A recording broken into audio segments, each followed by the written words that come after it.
예수 그리스도를 우리가 구주로 믿고 영접하게 되면 하나님의 자녀가 됩니다. 하나님의 자녀가 되는 사람들에게는 하나님께서 그냥 두지 않으세요. 어떻게 하신 줄 아세요? 능력을 주십니다. 그리고 그 하나님의 자녀가 되는 순간에 하나님 나라의 그 권세를, 그 능력을, 그 권세를 우리에게 주시는 거예요. 그래서 우리 하나님의 자녀들에게는요, 하나님께서 주신 특별한 능력, 특별한 권세가 우리 가운데 있다라고 하는 거예요. 그런데 그 가운데서 많은 권세들이 있지만 한 가지를 얘기한다면 그것은 우리 입술의 권세입니다. 우리 말에, 이 혀의 권세가 있는 거예요. 예수 그리스도를 믿지 않을 때도 물론 말의 권세가 있다라고 말하지만 우리는 예수 그리스도를 믿는 그 순간, 하나님의 자녀가 되는 그 순간에 하나님께서 모든 능력과 권세를 그리스도 예수 안에서 우리에게 주시는데, 우리가 말을 할 때 주어지는 그 파워가 하나님의 자녀가 되는 때에 주어지게 되는 것입니다. 그러니까 우리는 이제 함부로 말을 하면 안 돼요. 말을 조심해야 되고, 언제나 축복의 말, 생명을 살리는 말, 그런 말을 할 때에 우리의 말들을 통해서 사람들이 살아나는 은혜가 있게 될 줄로 믿습니다. 저주의 말이나 부정적인 말이나 이런 것들을 하면 안 돼요. 왜냐하면 우리의 말 가운데 뭐가 있기 때문에? 권세가 있고 능력이 있고 파워가 있기 때문에 그런 거예요. 그래서 잠언 말씀 보면 18장 21절에 보면 이렇게 말씀하고 있어요. 죽고 사는 것이 혀의 힘에 달렸다는 겁니다. 우리가 그리스도 예수 안에 있는 순간에 우리의 나오는 말이 얼마나 파워가 있는지 몰라요. 사람을 죽이기도 하고 살리기도 하는 그런 파워를 우리가 갖게 된다고 하는 것이죠.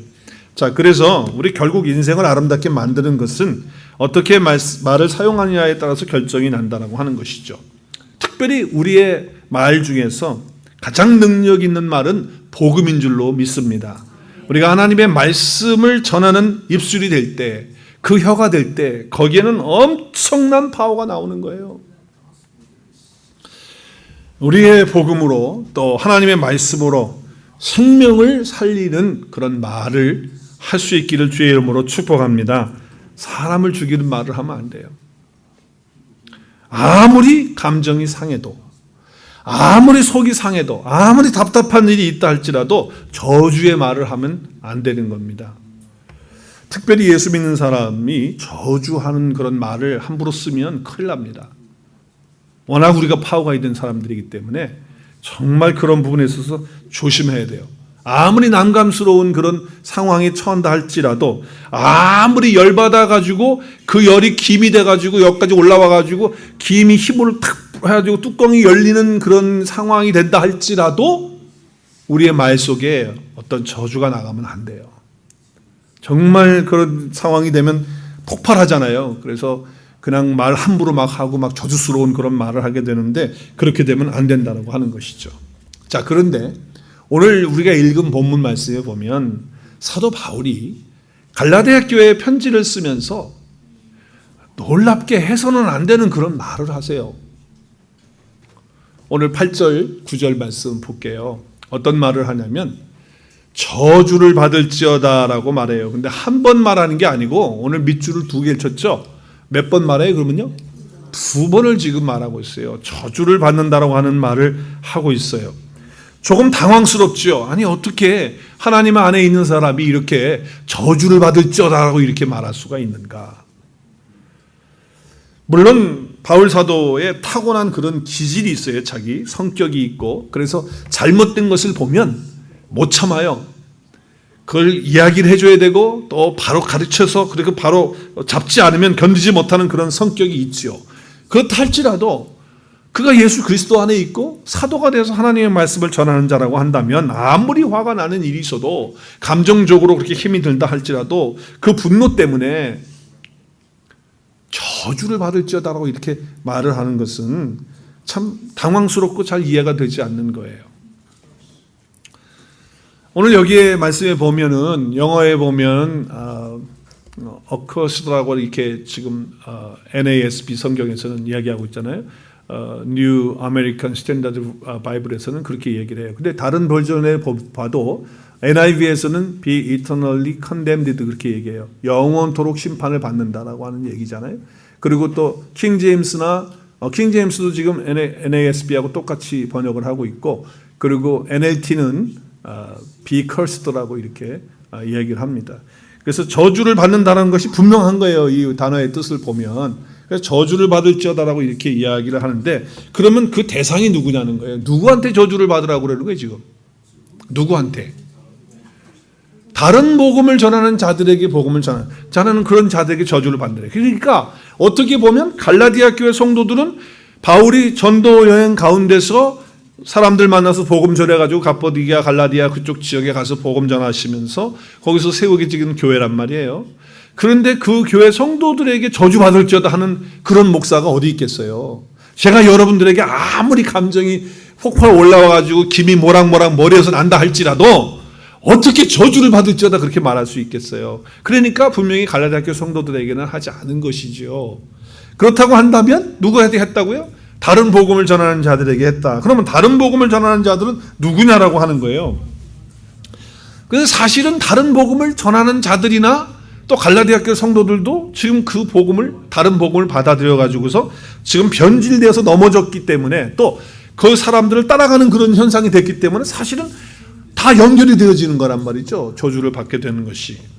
자, 그러니까 굉장히 힘든 감정을 사도 바울이 가지고 있다는 것을 표현하고 있다는 것을 알 수가 있는데, 그럼 어떻게 보면 사도 바울의 격한 그런 모습이 담긴 그런 서신을 읽을 때 그 서신을 받아서 읽는 성도들의 시험 받을 것 같아요. 성도들이 시험 받아.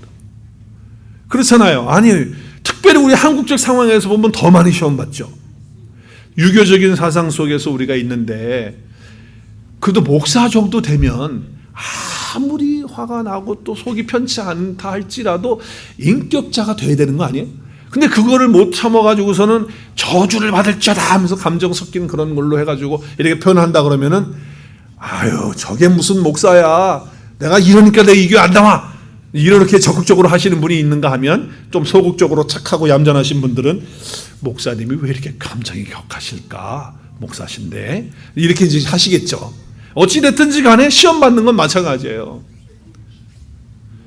네, 바울 사도는 왜 이렇게 감정이 격한 상태로 이렇게 말을 하고 있을까? 그 이유가 뭘까?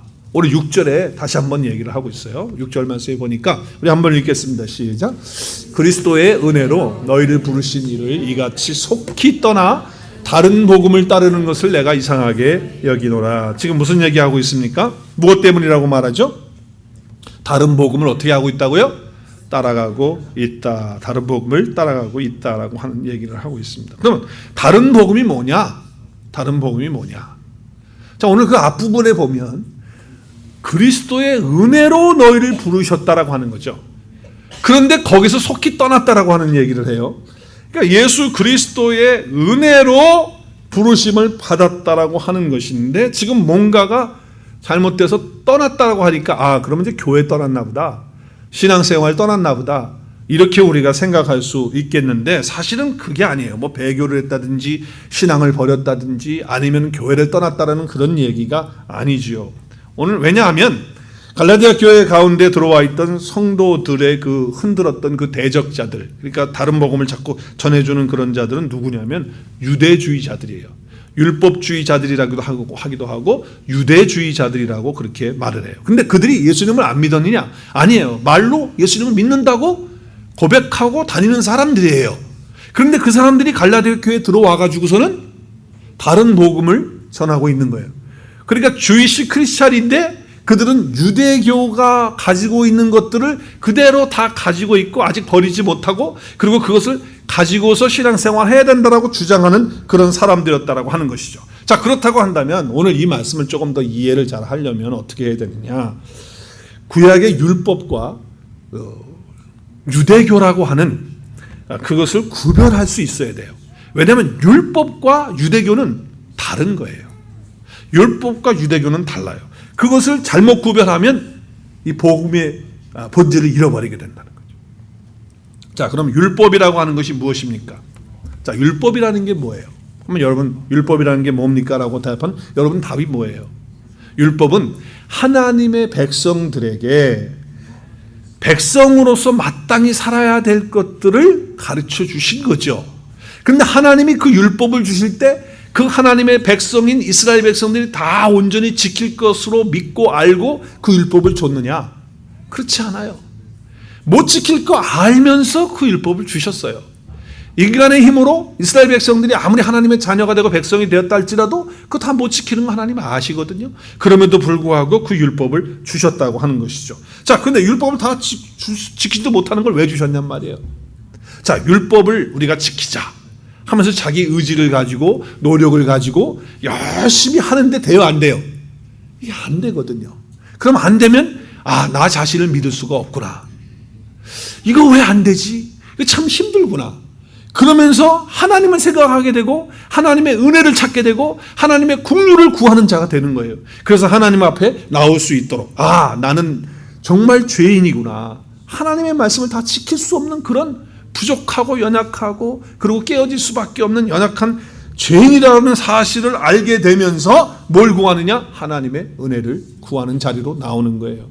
그리고 하나님의 긍휼을 구하는 자리로 오게 된다라고 하는 거죠. 그래서 율법이라고 하는 것은 하나님께 대한 믿음을 다시 불러일으킬 수 있는 그런 작용을 할 수 있는 것으로 하나님이 그들에게 주셨다라고 하는 거예요. 그래서 구약의 성도들은 율법을 지킴으로 구원을 얻는 것이 아니라 율법을 지키려고 노력을 했지만 그것을 통해서 내 죄악된 그런 모습들, 나의 죄인된 모습을 깨닫고 안 되는구나.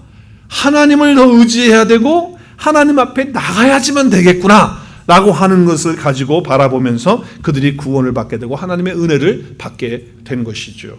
그래서 율법이라고 하는 것은 보다 더 잘 지킬 수 있었을 때 그 뭐가 되는 것이 아니고 안 지켜질 때에 나는 할 수 없구나 하는 것을 깨달으면서 결국은 하나님 앞에 나오게 되는 거예요. 그러니까 여러분 율법 속에는요, 그게 하나의 어떤 규례를 형태를 가지고 있기는 하지만 그 형태를 잠깐 걷어내면 그 속 안에 감춰져 있는 것이 있는데 그게 복음이에요.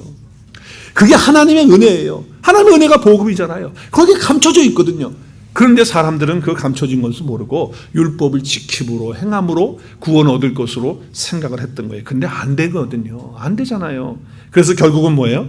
율법을 통해서 그들은 하나님 앞에 나갈 수 있는, 하나님의 은혜를 구할 수 있는 그런 축복을 받게 되도록 하기 위해서 율법을 주셨다는 거예요. 그런데 신약에 와서 바리새인들이나 서기관들은 어떻게 됐어요? 그 율법을 끝까지 지킴으로 구원받을 수 있다라고 그렇게 가르치고 그렇게 행했기 때문에 그들이 율법주의자가 되고 외식하는 자들이 되었던 것이죠. 율법은 선한 것입니까? 악한 것입니까? 율법은 선한 것입니다. 왜? 하나님의 은혜에 도달할 수 있도록, 내가 죄인 된 것을 깨달을 수 있도록, 그래서 하나님의 앞에 나갈 수 있는 길을 만들고 또 그 안에 담겨져 있는, 숨겨져 있는 복음의 비밀을 알 수 있도록 해주는 몽학선생과 같은 거기 때문에, 가정교사와 같은 거기 때문에 선한 것이에요. 자, 유대교는 그럼 뭡니까? 유대교는 율법 그 문자 자체를 가지고 절대화를 시키는 겁니다.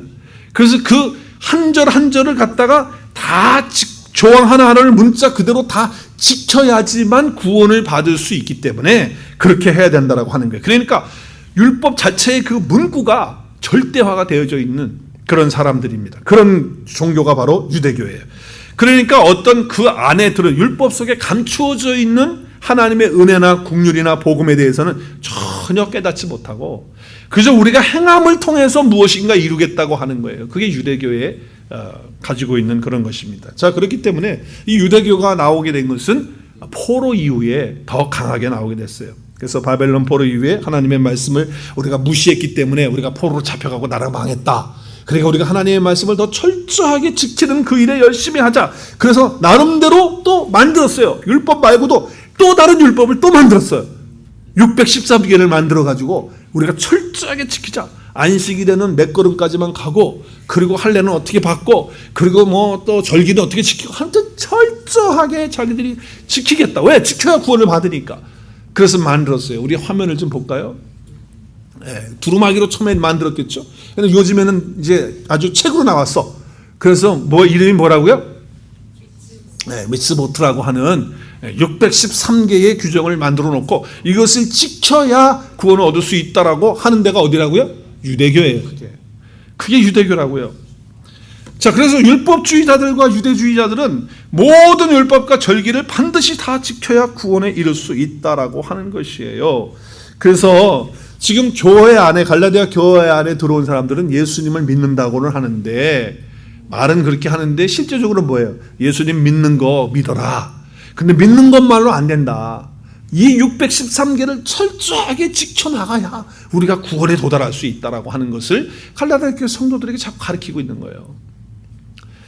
그런데 가르치는 그런 자들을 향해서도 바울이 화가 나지만 그것을 받아들이고 있는 갈라디아 교회 성도들을 볼 때 속이 터지는 거예요. 내가 어떻게 복음을 가르치고 복음을 전했는데 지금 그 복음을 잃어버리고 다른 복음을 좀 가지고 그것이 맞는 것 같다라고 그걸 붙들고 나가고 있으니 그 소식을 들은 바울이 속이 상하겠어 안 상하겠어?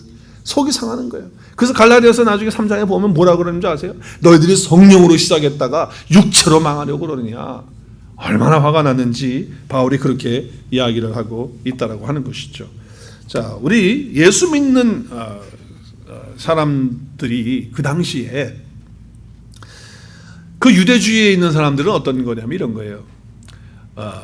메시아이신 예수 그리스도가 오실 때 유대인들을 위해서 왔다는 거예요. 유대인들을 위해서. 그렇기 때문에 예수를 믿으려면 먼저 유대인이 돼야 된다는 거예요. 그러면 유대인이 되려면 어떻게 하느냐? 혈통을 바꿀 수가 없으니까 우리가 행하는 모든 것들을 똑같이 지킴으로 유대인이 된 후에 예수님 믿어야 된다. 왜? 메시아이신 예수 그리스도는 유대인들을 위해서 왔기 때문에. 이제 그렇게 이야기를 하고 주장하는 것입니다. 그러니 그 이야기를 들었던 사도 바울이 얼마나 우라통이 터졌겠어요. 힘들었던 거예요. 자, 그런데요. 이것이 갈라디아 교회 성도들에게만 있었던 게 아니고 고린도 교회 성도들에게도 똑같이 그런 위험성이 있었어요. 그래서 사도 바울이 고린도후서 11장에 보면 우리 한번 같이 읽었으면 좋겠어요. 11장 4절의 말씀에 보면 이렇게 얘기를 해요. 시작. 만일 누가 가서 우리가 전파하지 아니한 다른 예수를 전파하거나 혹은 너희가 받지 아니한 다른 영을 받게 하거나 혹은 너희가 받지 아니한 다른 복음을 받게 할 때에는 너희가 잘 용납하는구나. 자, 세 가지의 다른 것이 나와요. 세 가지. 시작. 다른 예수, 또 다른 영, 또 다른 복음을 가르치고 전하는 자들이 있는데 그들을 어떻게 한다고요? 내쫓는 게 아니에요. 잘못됐다고 말하는 게 아니에요. 어떻게 하고 있어요? 잘 받아들이고 있다는 거예요. 쏙쏙 받아들여. 맞네 그게. 그렇지. 그렇게 해야지. 이렇게 다 속아서 넘어가 버리는 거예요 지금. 이게 보통 심각한 문제가 아니라는 거예요. 지금 이런 문제가 갈라디아 교회 안에도 있었고 고린도 교회 안에도 있었다는 거예요. 그래서 여러분 서신서를 보면은 각 교회들이 많이 나오는데 사도 바울이 제일 골치 아팠던 교회 1, 2위를 뽑으라고 한다면 저는 아마도 갈라디아 교회하고 고린도 교회가 둘이 1, 2위를 다퉜을 것 같아. 바울의 마음을 제일 힘들게 했던 거예요. 다른 복음을 자꾸 전하고 있으니까 그런 거예요. 그걸 또 전하는 자들이나 받는 자들이 똑같이 그렇게 가고 있으니 얼마나 답답하냐 그 말입니다. 자, 사도 바울이 이렇게 다른 복음을 전하는 이런 것들 때문에 너무너무 힘들기 때문에 갈라디아서 여러분 1장을 보면요. 인사말을 안 해요. 할렐루야 샬롬도 안 해. 그냥 사람에게서 나온 이렇게 나와버려. 그냥 처음부터 얼마나 격양이 됐는지. 다른 서신서에는 다 우리 주 예수 그리스도가 먼저 나오거든요. 너희들에게 인사하고 축복하고 그러는데 갈라디아서에는 그게 없어요. 그냥 얘기를 해버려요. 뭔가가 지금 많이 화가 나 있는 것 같은 그런 느낌을 받는다는 것이죠. 자, 분명히 전하는 사람들은 지금 예수를 믿지 말라고 하는 것이 아니에요. 그런데 예수는 믿기는 믿는데 그렇게 하라는 것. 자, 오늘 보세요. 1장 6절 다시 한번 보겠어요. 그리스도의 은혜로 너희를 부르신 이를 이같이 속히 떠나 이렇게 얘기했어요. 자, 그러면 여기 지금 속히 떠나라고 하는 말 속에 사실은 바울이 왜 뒤집어지고 있는지, 왜 속에서 감정이 상하고 있는지를 답을 찾을 수가 있어요. 그리스도의 은혜로 너희를 부르신 이가 이같이 속히 떠나. 여기에서 알 수가 있어요. 자, 여기는 오늘 여기 떠나라고 하는 단어를 헬라어로 찾아보면 이렇게 단어가 나와요.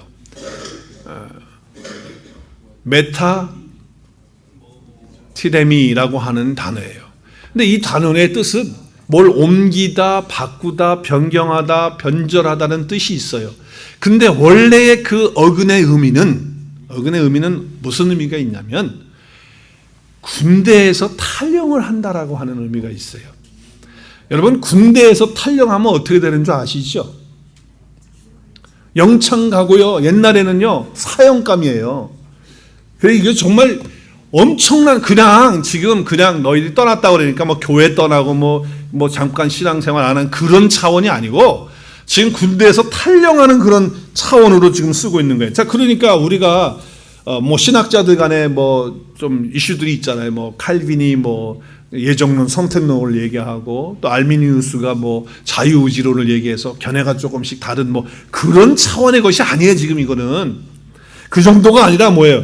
영적인 공격을 말하는 거예요. 그래서 군대 용어를 쓰고 있는 거예요. 이거는 전쟁이에요. 전쟁. 영적인 전투라는 거예요.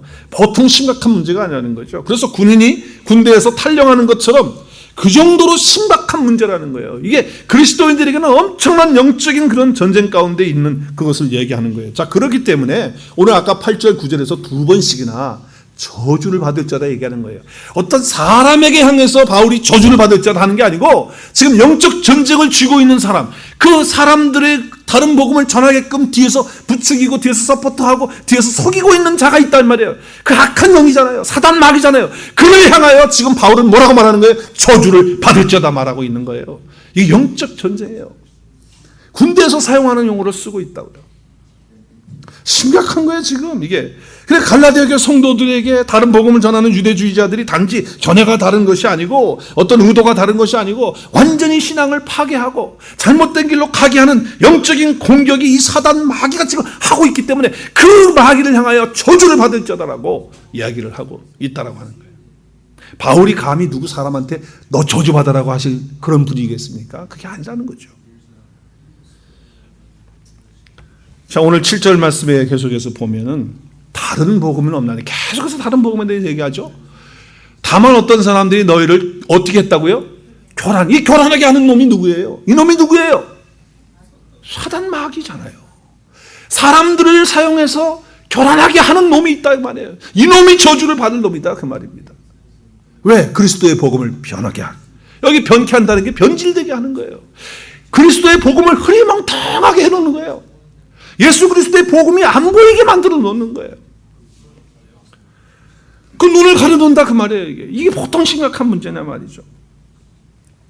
의도가 뭐라고요? 교란하게 하는 거예요. 우리로 하여금 흔들리게 하는 거예요. 변질되게 만드는 거예요.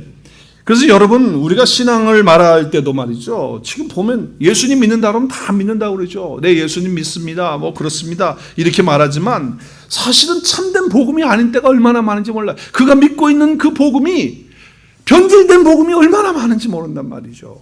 뭐 그때나 지금이나 동일하다는 거예요. 왜? 사단 마귀가 가만히 있지 않으니까. 지금도 똑같이 사단 마귀는 변함없이 일하고 있잖아요. 여러분, 이것이 우리의 믿음의 지금 현 주소예요. 그러니까 신앙생활이 만만치가 않은 거예요. 우리가 그리스도 예수 안에 있지만 계속해서 말이죠, 이 교활한 놈이 우리로 하여금 슬그머니, 그 뱀이 잘하는 거 있잖아요. 동물의 왕국 보세요. 샥샥 하면서 슬그머니 타고 들어오는 거 알잖아요. 바로 그렇게 들어온다고. 그러니까 몰라요. 그러니까 몰라.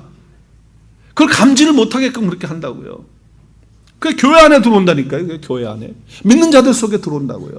예수 믿는다고 고백하는 사람, 안 믿는 사람들에게 그렇게 하는 게 아니고, 이게 바로 우리 신앙생활의 지금 상황이다 그 말이에요. 그래서 예수님 믿으면 딱 끝났으면 얼마나 좋겠어요. 내가 예수 그리스도를 주로 고백하고 영접하고 하나님의 자녀가 돼서 끝, 그리고 천국 가면 얼마나 좋아. 근데 그게 아니잖아요.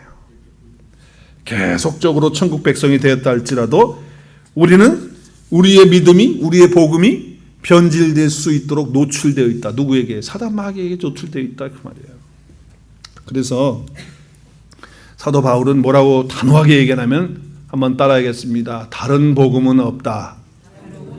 네, 다른 복음은 없다고 딱 얘기를 하는 거예요. 분명하게 얘기를 하고 있다는 거예요. 왜? 변질이 되니까. 저는 오늘 갈라디아서 이 말씀을 묵상하면서 예수님께서 하셨던 행동과 말이 생각이 되더라고요.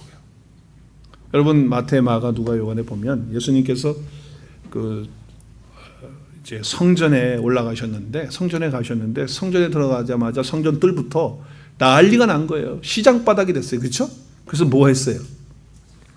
물론 제사장들하고 거기 물건 팔고 하는 사람들하고 짝짝꿍이 돼가지고서 돈벌이 하고 있으니까 그 주님이 다 아셨죠. 그래서 어떻게 해요? 성전 안에 뭐가 있어요? 소, 양, 비둘, 이게 다 제사 드리는 거거든요. 그런데 멀리서 갖고 오지 말라는 거예요. 제사장들이 멀리서 갖고 온 거 안 받는다는 거예요. 부정하다는 거예요. 요 성전 뜰에서 사야지만 정결하다, 이렇게 뻥을 치는 거예요. 그래서 돈벌이는 돈벌이. 그래가지고서 성전 뜰에서 다 그거 장사하고 있는 거예요. 장사.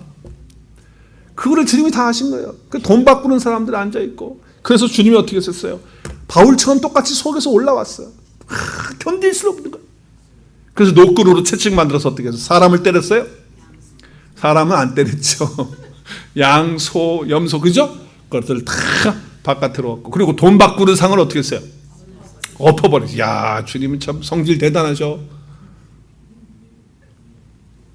왜 주님께서 이렇게 성전을 향해서 이렇게 분노하시면서 이렇게 하셨을까요?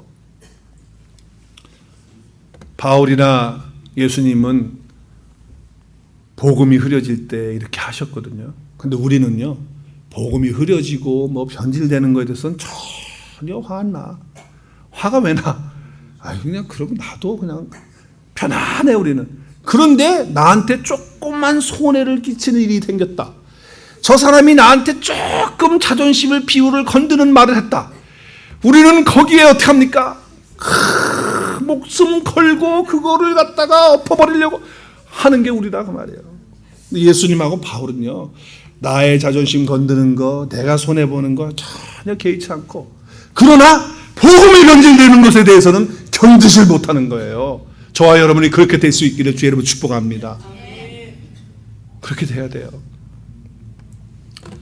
자, 예수님께서 왜 성전에서 그렇게 분노하셨어요? 이유가 뭐예요? 그 이유는 오늘 요한복음 2장에서 정확하게 설명을 하고 있어요. 2장에 보면, 자, 이렇게 다 뒤집어 엎어버리니까 유대인들이 놀래가지고 예수님한테 질문을 해요. 당신이 대체 무슨 권한으로 이런 일을 하냐 말이지. 당신이 무슨 표적이 있느냐? 당신이 뭐가 있길래 이런 일을 행하느냐? 무슨 자격으로 하냐고 이렇게 얘기를 해요. 18절에 보면. 그렇죠? 네가 무슨 표적을 가지고 또 무슨 능력을 가지고, 영어에 보면은 뭐라고 되어 있습니까? 네가 미러클 사인을 가지고서 하긴 하는데 네가 무슨 오토리티를 가지고 그런 권세를 가지고 하느냐라고 이렇게 질문을 해요. 그때 예수님의 대답이 참 재밌는 대답이에요. 19절 같이 있어요. 시작. 예수께서 대답하여 이르시되 너희가 이 성전을 헐라 내가 사흘 동안에 일으키시리라. 이게 무슨 말씀이에요? 갑자기? 아니, 갑자기 무슨 성전 얘기를 하셔서 성전을 헐어버리라는 거예요. 아니, 지금 형들은 장사 잘하고 있는데, 돈벌이 잘하고 있는데 이거 허물면 우리 망하는데 그걸 허물어 버리라는 거예요. 그러면 사흘 동안에 짓겠다고 그러니까 뭐라고 그러냐면, 이 성전을, 이 헤롯 성전이죠, 헤롯이지, 이 성 46년 동안 지었는데 이거를 어떻게 3일 만에 진다는 거야? 이게 정신 나간 사람 아니야? 이렇게 지금 얘기를 하는 거예요. 20절에. 그랬을 때 예수님께서 뭐예요? 21절에 보니까, 그러나 예수님은 성전된 자기 육체를 가리켜서 말씀하신 거라는 거예요. 그러니까 주님께서 우리를 위해서 죽으셨다가 무덤에 계시다가 며칠 만에 다시 부활하시는 거예요. 3일 만에 부활하시는 것을 말씀하신 게 분명해요. 그렇죠? 분명해요. 그런데 왜 성전을 허물러 버리는 것으로 얘기를 하셨을까? 여러분, 이 성전을 허물러 버린다고 하는 것은, 이것은 우상들을 허물어 버릴 때 쓰는 단어를 쓰고 있는 거예요. 지금 성전이요, 우상화가 되어져 있어요. 성전은 하나님 앞에 예배드리고 영광 올려드리는 존귀하고 거룩한 곳이 되어야 되는데 뭐가 되고 있다? 우상의 그런 어떤 존재가 성전이 되어버린 거예요. 그래서 주님은 헐어버려야 된다는 거예요. 그걸 때려 부시라는 거예요. 헐어버리라는 거죠. 여러분, 보통 우상화라고 하는 게 바로 그거 아니에요? 지금 성전을 위하는 것처럼 하지만 결국은 뭐예요? 제사장 자기들의 몫을 챙기고, 또 거기서 성전에서 그걸 파는 사람들이 또 자기들을 위하는 걸 챙겨 먹고, 그래서 전부 자기를 위하는 거예요. 그게 우상화가 되는 거예요. 그러니까 여러분이 저한테 양 목사님 자꾸 칭찬하지 말라고 그러시는 분이 있어요. 교만해진다고, 그러면은 이제 우상화가 되니까 그렇게 하면 안 된다고 이제 이렇게. 맞는 말이죠. 그렇죠? 하나님보다 더 사랑하는 거, 하나님보다 목사님 더 사랑하고 목사님 더 높이면 되겠어요? 안 되잖아요. 그럼 목사가 우상화되는 거잖아요. 그러니까 그렇게 되지 말아야 되는 거예요. 자, 그런데 우상이라고 하는 것은 하나님보다 더 사랑하는 것이 우상인데, 물론 하나님보다 더 사랑하는 어떤 것이 더 어떤 것을 위할 때, 하나님보다 위할 때 그것이 사실은 우상 숭배예요. 그러나 우상 숭배 가운데 또 하나는 참 신앙이어야 되는데 그것이 변질되는 것도 우상이에요.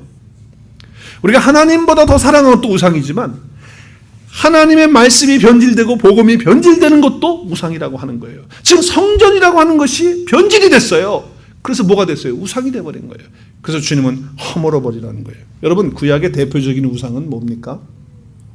계속해서 구약의 선지자들을 통해서 우상에 대한 얘기를 하잖아요. 대표적인 두 존재가 나와요. 바알과 아세라. 바알은 남자 신이고요. 아세라는 여자 신이에요. 여신이에요, 여신. 아세라. 그런데 이 남자 신과 여자 신이, 남자 신은 바알을 흙으로 쌓아요. 흙으로 쌓아서 그 신전을 만들어요. 그리고 아세라 신은 목상이에요. 목상. 나무로 해서 만들어요. 그래서 성경에 그 우상들을 제거할 때 하나님께서 표현하시는 단어가 있어요. 바알 신은 허물어 버리라는 거예요. 왜? 흙으로 줬으니까. 근데 아세라는 어떻게 하라고 해요? 찍어버리라고. 성경의 표현을 계속 아세라를 찍어버리라고 그래요. 찍어버리라고.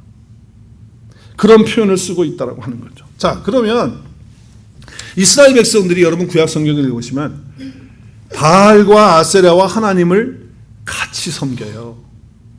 뭐가 바알이고 뭐가 아세라고 이게 뭐가 뭔지 몰라요. 혼합이 돼가지고 자기들은 바알 앞에서 그렇게 하고 아세라에서 하는데 그게 다 누구를 위한 것이라고? 하나님을 위한 것이라고 생각하고 하는 거예요. 뭐가 뭔지 모르는 거예요. 이게 분별력이 안 되는 거예요. 그러니까 여러분, 이 복음이라고 하는 이것이 잘못되어질 때 이게 우상이 되어지는 거예요. 똑같은 거예요. 변질되기 때문에 그런 거예요.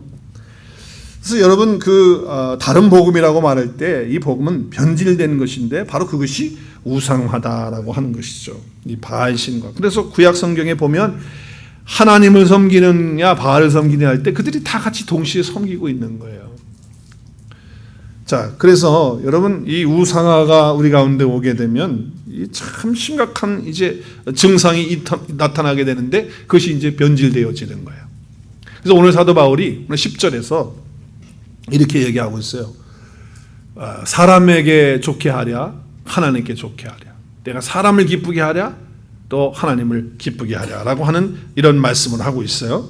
자, 그렇기 때문에 여러분 우상하는 이런 어떤 존재가 되어질 때에 또 그래서 그것으로 말미암아 우리의 복음의 초점이 흐려지게 되고 또 변질되어지는 그 요소 두 가지가 있어요. 두 가지. 오늘 말씀은 두 가지. 그래서 오늘 첫 번째가 우상 속에 있는 그 복음을 흐리게 하는 것이 두 가지가 있는데 그 첫 번째가 오늘 인본주의입니다. 인본주의. 이 인본주의라고 하는 것은요, 사람이 중심이 되는 거예요. 오늘 말씀 보세요. 뭐라고 말해요? 내가 사람들을 좋게 하는 거예요. 그러니까 사람이 중심이 되고 사람을 기쁘게 하고 사람에게 모든 것이 초점이 맞춰질 때 그것은 인본주의가 되는 거예요. 여러분, 우리가 구원받을 때 우리의 어떤 사람의 노력이 0.001%가 들어갔습니까? 안 들어갔잖아요. 100% 하나님의 은혜로 선물로 구원받은 거예요. 거기에는 인본주의가 들어가면 복음이 아니에요. 어떻게 사람이 구원에 들어갈 수가 있어요? 구원할 수 있는 존재의 복음 속에 사람의 어떤 인본의 그런 힘이 들어갈 수가 있습니까? 못 들어가는 거예요. 그런데 사람들은 그렇게 생각하지 않는 거예요. 신앙생활 하다 보면 자꾸 내 의가 들어가는 거예요. 처음에는 안 그랬어. 근데 좀 신앙생활 하면서 왜 사람들이 내가 이만큼 하는 거 왜 안 알아주는 걸까? 왜 내가 이만큼 하는데 그래도 내가 이만큼 한 건 내 노력이 있었던 거지. 그래도 내가 열심히 했기 때문에 이만큼 된 거지. 자꾸 그게 들어오는 거예요. 그게 뭐예요? 인본주의예요. 인본주의. 그래서 뭐가 흐려집니까? 복음이 흐려지는 거예요. 내 안에 계신 예수 그리스도가 안 보이고 자꾸 자기가 보이는 거예요. 자기가. 이게 인본주의예요. 인본주의. 그래서 우리의 가장 큰 우상은 자기 자신이란 말이에요. 내 의가 중요하고 내 주장이 중요하고 내 판단이 중요하고, 그렇기 때문에 지금 뭐예요? 우리는 구원받을 때 전적으로 하나님의 은혜로 받았는데 자꾸 인본주의가 들어와 가지고서 자기가 그 자리를 자꾸 차지하는 거예요. 내가 이만큼 했으니까 그래도 이만큼 된 거지. 내가 신앙이 이만큼 자는 것도 내가 이만큼 했으니까 된 거지. 자꾸 자기가 들어오는 그런 인본주의가 되는 거예요. 그리고 우리가 신앙생활하면서 복음에 초점을 맞추고 예수 그리스도께 초점을 맞추고 신앙생활을 했는데 자꾸 목사님 초점 맞추고 장로님 아니면 어떤 자기가 좋아하는 사람, 교회 사람 만나려고 자꾸 가게 되고, 그래서 전부 인간 중심이 되어져 버리는 거예요. 그러면 복음은 없어져 버리고 인간들만 남는 거예요. 이게 인본주의예요. 인본주의가 좋은 것 같지만 이건 멸망의 길이에요. 복음을 변질시키는 것이라 이 말이에요. 그래서 사도 바울은 지금 2번에 걸쳐서 그런 자들에게는 하나님의 저주가 있다고 하는 말씀을 하고 있는 것이죠. 여러분, 만약에 인본주의가 들어갔다라고 한다면 더 이상 복음이 될 수가 없는 거예요. 그건 변질이 된 거예요. 변질. 제가 예수님 믿은 지가 상당히 오래됐거든요. 몇십 년 됐거든요. 그래서 예수님 만나고 예수님 내 안에 계시는데도 불구하고 예수님이 죽을 때 나도 죽고 예수님이 살 때 나도 살았다고 그렇게 고백하고 그렇게 기도하고 그렇게 믿고 사는데, 그럼 죽었잖아요. 그렇죠? 근데 어떨 때는 이게 죽은 척만 하고 있는 것 같은 거예요. 그래가지고 어떻게 그 부활을 잘하는지. 부활을 잘해. 그래서 뭐예요? 또 그냥 우리 속에서 이게 내가 올라와서 그래도 내가 이만큼 이게 벌써 인본주의 들어온 거예요. 그리고 목회를 하면서 저 사람 비율을 잘 맞춰야 되겠는데 저 사람이 지금 우리 교회 큰일 할 수 있을 사람 같아. 저 사람한테 잘해줘야 되겠다. 이게 뭐가 들어온 거예요? 인본주의가 들어온 거죠. 이게 전부 복음을 흐리게 하는 거예요. 자, 그래서 우리가 신앙생활하면서 주님 앞에 가는 그날까지 싸워야 될 것이 있어요. 복음을 흐리게 하지 못하게 하는 그 싸움을 해야 되는데, 그 가운데 첫 번째가 인본주의를 조심하고 또 인본주의를 싸워서 이기는 그런 자가 돼야지 우리가 복음 안에 굳건히 설 수 있다라고 하는 거예요. 자, 두 번째는 세속주의입니다. 이 세속주의. 이건 복음 변질에 아주 정말 치명적인 거예요. 치명적입니다. 왜? 인간의 욕심은 끝이 없어요. 제 속에서 올라오는 이기심, 세상에 대한 그런 명예를 얻는 것, 또 우리의 신앙의 목적이 변질이 돼가지고 세상에서 잘 먹고 잘 사는 것이 내 목적이 돼버렸어. 그러니까 예수 그리스도와 복음이 자꾸 흐려져. 그리고 변질이 되는 거예요. 세상적인 기준의 가치가 하나님 나라 가치보다 훨씬 낮고, 하나님의 가치는 뭐 있어도 그만 없어도 그만인데 세상의 가치는 이건 없으면 그냥 어떻게 견디지 못하는 이런 사람이 돼버리는 거예요. 우리가 신앙생활 하려면 이 세속주의에 빠지지 말아야 돼요. 바리새인들과 서기관들에게 예수님이 너희를 그들의 누룩을 조심하라 그랬는데 그 누룩이 바로 이 인본주의와 세속주의예요. 정말 바리새인들은 사람 앞에서 모든 걸 하는 거예요. 사람들 앞에서 보이는 대로 뭐 기도 오래 하고 뭐 금식한다 그러고 뭐 옷에다가 뭐 성경 구절 쓰고 다니면서 막 이러고 다니고 사람 중심으로 하는 거고. 세속주의는 뭡니까? 이건 전부 자기의 욕심을 채우기 위해서 하나님을 빙자한 자기 어떤 것을 얻는 그 세속주의에 빠진 거예요. 우리가 신앙생활 하면서도 그래요. 예수님의 이름을 빙자해서 내가 얻고자 하는 욕심을 추구하고 그것 얻어내기 위해서 예수 믿는 목적이 바뀌어버리는, 그래서 이것이 세속주의가 된다라고 하는 것이죠. 여러분, 이렇게 이거를 갖다가 우리가 이길 수 있고 또 벗어날 수 있기 위해서는 어떻게 해야 될까요? 오늘 말씀에 보면 6절과 10절에서 답이 나와요. 오늘 6절에 보면 그리스도의 은혜로 너희를 부르시니가 이같이, 그래요. 은혜로 불렀다는 거예요. 우리가 구원받은 것은 다른 방법이 아니라 예수 그리스도 한 분을 통해서, 그 은혜로 통해서 우리가 구원받은 줄로 믿습니다. 예수 그리스도 그 길, 그분 한 분이에요. 한 분. 다른 길 없어요. 뭐 뒷길로 오신 분 있어요? 옆길로 오신 분 있어요? 돈 주고 오신 분이 있어요? 없잖아요. 예수 그리스도를 통해서 우리가 왔다라고 하는 거예요. 혹시 딴 길로 왔다 그러면 그거는 잘못된 거죠. 우리가 예수 그리스도께로 왔다라고 하는 이 사실을 우리가 꿈에도 잊지 말고 분명히 알고, 내가 구원받고 내가 하나님의 자녀가 된 것은 나의 어떤 것은 하나도 들어가 있지 않고 오직 예수 그리스도의 그 은혜로 내가 구원받았다고 하는 이 확신을 갖는 것입니다. 두 번째는 오늘 10절에 나오는데 그 10절은 뭐냐? 내가 사람의 기쁨을 구하면 뭐가 아니라고요? 그리스도의 종이 아니라는 거예요. 자, 우리가 예수 그리스도를 믿으면 예수 그리스도를 우리가 믿을 때 어떻게 믿습니까? 예수 그리스도는 나의 구원자 되시고 나의 주인 되십니다. 그래서 예수 그리스도를 구주로 고백하고 믿고 영접합니다. 그래서 우리의 구원자가 되실 뿐 아니라 우리의 삶의 주인이 되신다는 거예요. 자, 그렇기 때문에 오늘 여기서 한 가지 포인트는 뭐냐? 우리가 구원받았다. 예수 그리스도를 통해서, 그렇죠? 그렇다고 한다면 이제 우리는 누구의 종이다? 그리스도의 종이다. 그러면 그리스도가 나의 주인이 되는 거예요. 나는 종이고. 그러니까 이 주종 관계가 바르게 되어야 되는 거예요. 예수 그리스도가 내 인생의 정말 주인이란 말이에요. 주인이란 말이에요. 그것이 분명해져야 된다는 거죠. 그리스도가 주인이고 나는 종이에요. 자, 그렇다면 우리가 이렇게 하면 안 돼요. 예수님을 갖다가 종처럼 부려먹어. 내가 원하는 게 속에 있거든요. 그 속에 있는 거를 싹 감추고서는 예수님 불러놓고서 예수님 이거 해주셔야 되겠는데요. 이거 안 해주실 거예요? 이거 안 해주시면 좀 가만히 안 있습니다. 이거 해결해 주셔야지. 나 그러면 내 교회 안 나올지도 몰라요. 내가 그러면 봉사도 안 하고 아무것도 안 하니까 예수님 말이죠. 그러니까 예수님에게 뭘 하고 있어요? 명령하고 이렇게 해달라고 막 그러는 거야. 그게 우리의 기도 아니에요? 여러분, 기도는 그렇게 하는 게 아니고, 예수님 내 속에 이런 게 있는데요, 내가 이런 거 하고 싶어요. 정말 나도 이거 갖고 싶고 이런 마음이 있어요. 예수님 생각은 어떠세요? 할렐루야. 그게 종된 자세라는 거예요. 주인하고 종이 바뀌면 안 되는 거예요. 그래서 주인이 그래 그거 괜찮겠다, 나도 그거 좋게 생각하는데 오케이 말이 그렇게 하자, 그렇게 해가지고서 주님이 하시면 그렇게 되는 건데, 그렇게 안 하고 우리는 어떻게 합니까? 주님에게 물어볼 게 없어. 그냥 뭐예요? 명령이야. 이거 안 해주실 거예요? 이거 해주세요. 기도가 전부 그런 거예요. 안 되면 떼쓰고 금식하고 철야하고 그냥 어떻게 해서든 내 속에 있는 거를 예수님을 통해서 얻어내려고 하는 거잖아요. 그래서 우리가 예수님을 믿는 목적이 바라야 돼요. 이 세속화되어지면 정말 피곤해지는 거예요. 제가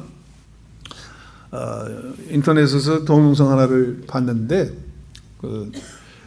어떤 분이 인터뷰를 하는 건데, 지금 한국 교회가 지금 부정부패에다가 뭐 재정 비리에다가 또 어떤 대형 목사님 여자 문제로 또 들어가서 지금 저 감옥 들어갔잖아요. 뭐 몇 년 받아가지고 들어갔지. 또 그다음에 세습하는 것 때문에 참 교회가 지금 한국 정신이 없어. 그러니까 어떤 분이 그 인터뷰를 하러 다니는 모양이에요. 근데 이제 인터뷰를 하는데 그걸 하나 동영상을 제가 언젠가 봤는데, 대형교회 목사님하고 인터뷰를 하는 거예요. 근데 이제 세습을 하는 목사님이야. 그래서 이제 아니 왜 세습을 하시냐? 그건 바람직하지 않는 거 아니야?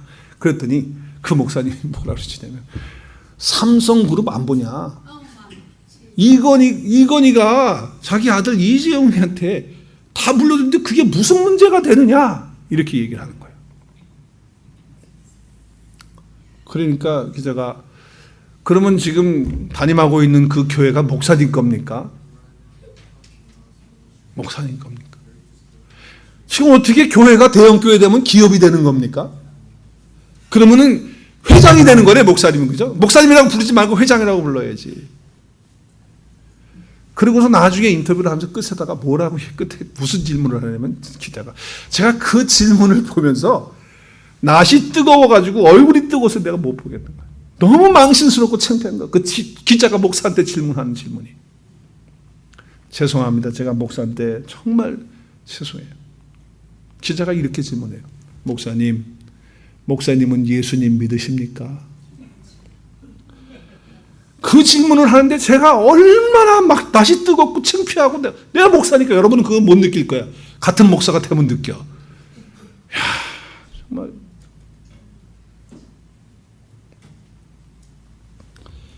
이 변질되는 복음, 이게 자꾸 왜 복음이 이렇게 변질이 될까? 왜 예수 그리스도가 흐려지고 예수 그리스도의 복음이 왜 안 나타날까? 그것은 그리스도의 종이 안 됐기 때문에.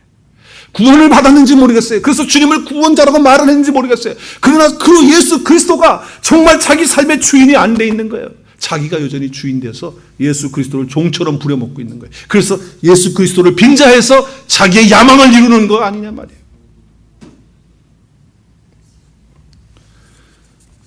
오늘 갈라디아 교회 성도들에게 주시는 말씀이 그들에게만 주는 말씀이 아니라 저와 여러분에게 동일하게 주시는 말씀이 될 수 있기를 바랍니다. 우리가 복음을 흐리게 하면 안 됩니다. 예수 그리스도가 또렷하게 우리의 삶 가운데 보여질 수 있기를 주의 이름으로 축복합니다. 우리가 어디를 가든지 정말 복음이 뚜렷하게 나타나는 그런 삶이 될 수 있도록 우리 같이 기도하는 이 시간 되었으면 좋겠습니다.